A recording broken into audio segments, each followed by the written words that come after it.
He's got a 97% check-in ratio, 93% completion, 84% on time, averaging 9,072 miles a month. So with that many miles and that kind of percentage on time, that's got to be something that you're proud of. Welcome to Six Figure Trucker, the podcast where we share advice on how to be successful in trucking and have fun while doing so. We'll share stories, news, and advice on how to earn six figures in trucking, and we'll speak to guys and gals that are already doing so. Let's get to the show. Hello, everyone, and welcome to the Six Figure Trucker, brought to you by Norton Transport. And, of course, you guys that join us each and every week, you know this is a space where we elevate and celebrate the drivers that make our company go round and round. They are such a critical part of what we do, and we want to lift them up, and this is what we do on the Six Figure Trucker, brought to you by Norton Transport. We got a special guest. He's on the road tonight, and that is David Coates. David, how are you? Oh, I'm pretty good. Just out here putting some miles on the road. Where are you right now, David? Right now I'm pushing up on Tyler, Texas, headed to Greenville, Alabama. Gotcha. Now, we want to point out, which we always do when we're talking to drivers on the road, you're on your headsets, being safe. Yes. Now, tell us a little bit about a little chance to put a plug in on your headsets.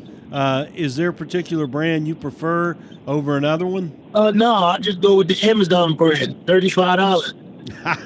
I got They work phenomenal. It works great? Yeah. Oh, there you go. That's wise words there from David Coates. Now, David is joining us on the road, says he's in Texas, headed toward Alabama. How long have you been on the road, David? I just started today. I finished having a weekend out in Los Angeles with my wife. Take a much-needed days off and much-needed days off for us. But now I'm back on the road. Started to get home. Gotcha. So you and I had talked last week. It was a bit of a romantic getaway for you and the missus. Yeah, it was much needed, man. We haven't had that much time together lately. I've been being on the road a lot, trying to make nuggets. Well, I guess, it would seem pretty obvious that the money made from being on the road helped pay for this romantic getaway. Where'd you guys go? I think you had mentioned it. We went to Los Angeles. We didn't really do anything special. We just really needed some us time to come together. I Went got to you. Santa Monica, did the Ferris wheel, went to Halloween party, did a couple different things. Just basically We got being the money to sit down. time together. Yeah. Now, I want to brag on David Coates here on the Six Figure Trucker, brought to you by Norton Transport. I looked up some statistics on you, David, and they're pretty remarkable. I don't know, do you keep track of your own statistics as far as performance? Yeah, sometimes I do. I knew I was pretty good with my statistics for me just starting, last quarter, I came in with just 2 months in the quarter, and I finished out pretty good. Yeah, you're clipping along pretty good right now. I looked at the numbers here, and you're doing pretty good. And, I want to back up before we get into the stats here. You were recommended strongly to be on the podcast, to be on the Six Figure Trucker, brought to you by Norton Transport, by your dispatch team. Your dispatch team spoke highly of him, and they said David Coates is great.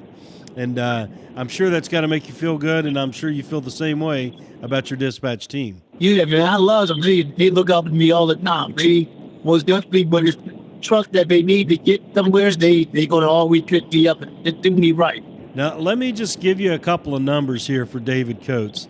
He's got a 97% check-in ratio, which is good, obviously, 97%. 93% completion, and now we're getting down to the brass tacks here, the numbers we really look at. 84% on time and 75% on time for the quarter to date. Averaging, this gives you a good overall picture from 35,000 feet above. He's averaging 9,072 miles a month.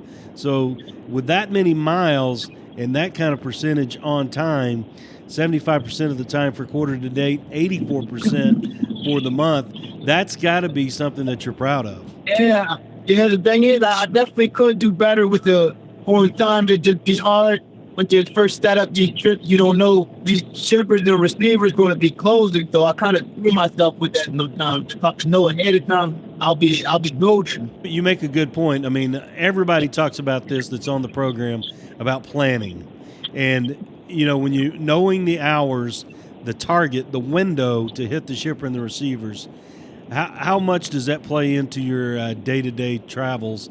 I mean, it's like, okay, I can go 450 miles this day, maybe 275 the next day to hit the receiver. Well, sometimes it's not only that. Like when I look at trips, I already know how many miles I can go within a day.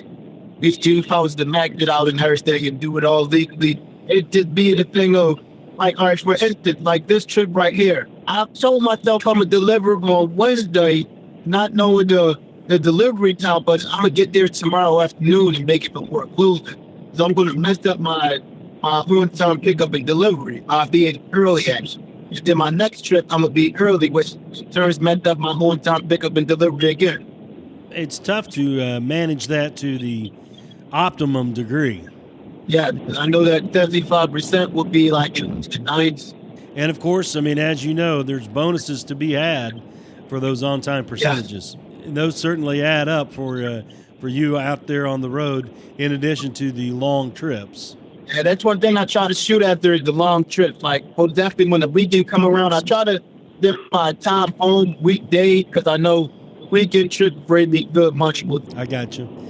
Now, David, you've been with us since June of 24, is that right?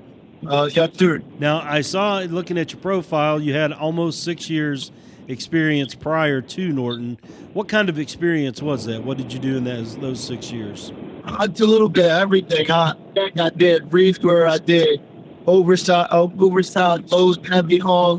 But then once the truck and my work started moving to crap, I kind of fell out of that. But it wasn't really the way it made. One of my good friends, he told me about Norton. I'm like, no, but he give it a shot. And they're like, no, perfect. And it actually I've been loving the travel. You've been loving the travel? Yeah. I got you. Now, obviously you're an experienced driver, and I also looked at your credentials, your profile. You're passported. You got your TWIC card, right-hand drive. Do you get up to Canada much? Oh, no, sir. But you obviously are ready to do that if the cards call for it. Yeah, sir. Because the money adds up, I'm there. Oh yeah. There's money to be had moving up toward Canada, making those loads to Canada, those runs there. Now, you were telling us earlier, off the air before we got rolling there, you've got a couple of things that you do outside of trucking that are a little unusual. Tell us about one of those that you do. It's kind of in the I guess you could say the financial sector.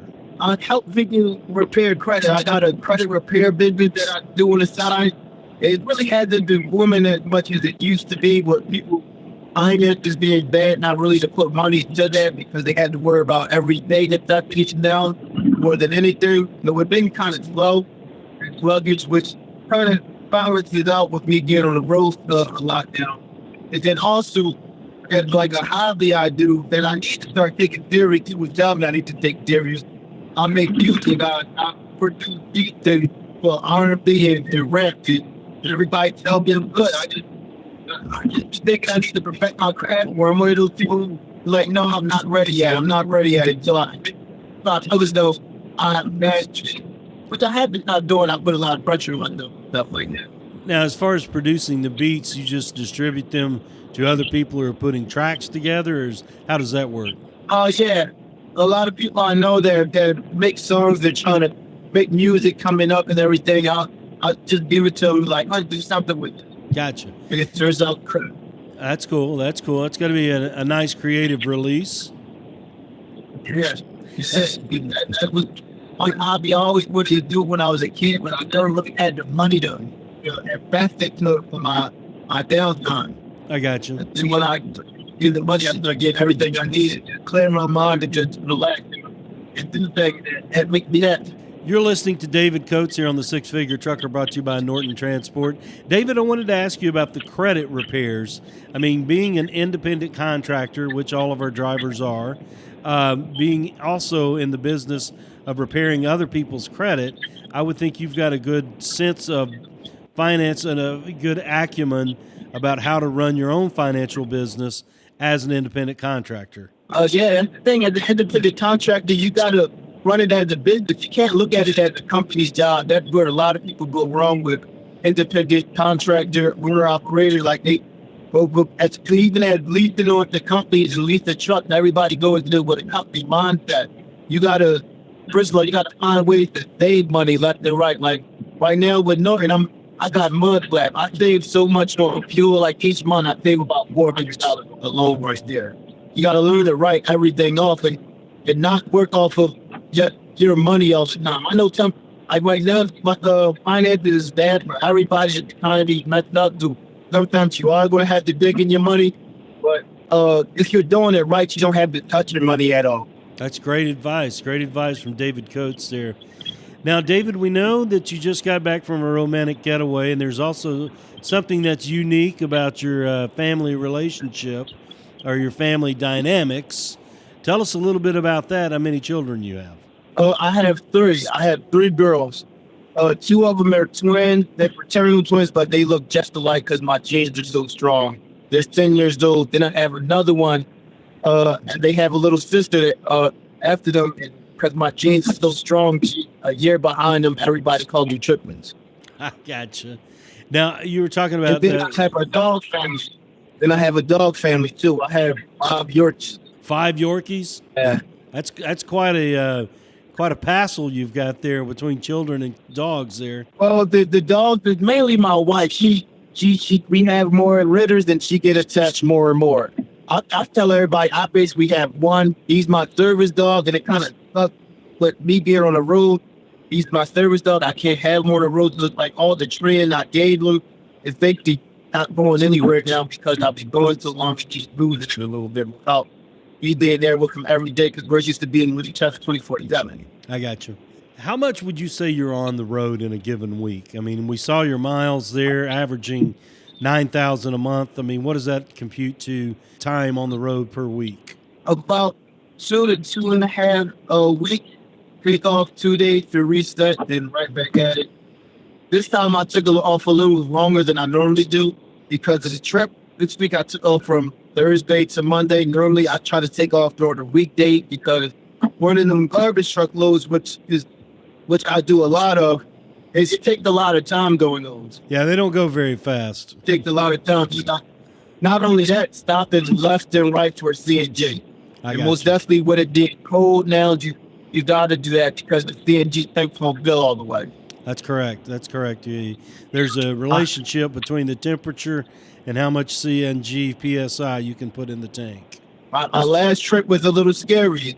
These tanks was very small and had to do 45 miles an hour, but 250 miles just to barely make it to the station. Well, I'm glad you made it. I mean, that's the key. I mean, to back down on the speed in order to make it, particularly when it's getting colder weather. And at first I had a hard time trying to adjust to that. And I think that's probably an issue with a lot of people, adjusting down and dropping down at speed. Gotcha. Now, on the CNG, sometimes, I mean, the variance of the price is amazing depending upon what part of the country you're in. What have you seen as far as on the east side, the southeast part of the country? Seems to be cheaper here until you get out west. I wouldn't say it's more regional. I'll say it's more company-based. A lot of times you can run into stations that are owned by municipalities or the state or the city or anything. Those ones tend to be cheaper than the ones that are corporately owned. When you run into them Chevron, they're about $3 a mile, $3 a gallon. Like I just talked to in Arizona, $5.50 a gallon at one Prime Jet station. I forget which one. I think it's Winslow, Arizona. That's the one I try to stay away from, but it's no way you can't avoid that one because it's just at the free station. In Memphis, the station at 90 cents a gallon, and it's owned by the city of Memphis. 90 cents a gallon? Yeah, I don't know if it was an error or anything, but it was 90 cents a gallon. Wow, that's big time savings there over diesel. Now, you're making your way to Alabama next. When will you hit Alabama? Tomorrow? Yes, tomorrow afternoon around 2 o'clock for the shipper of Blues.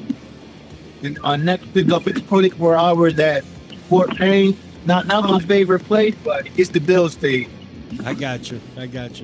That's some wise words right there from David Coates. Gets the bills paid, was able to take a romantic getaway because of his time on the road, and was able to have some time with the wife there. And I have to ask you before we sign off here, what's it like being the father of 3 girls and 2 of them being twins?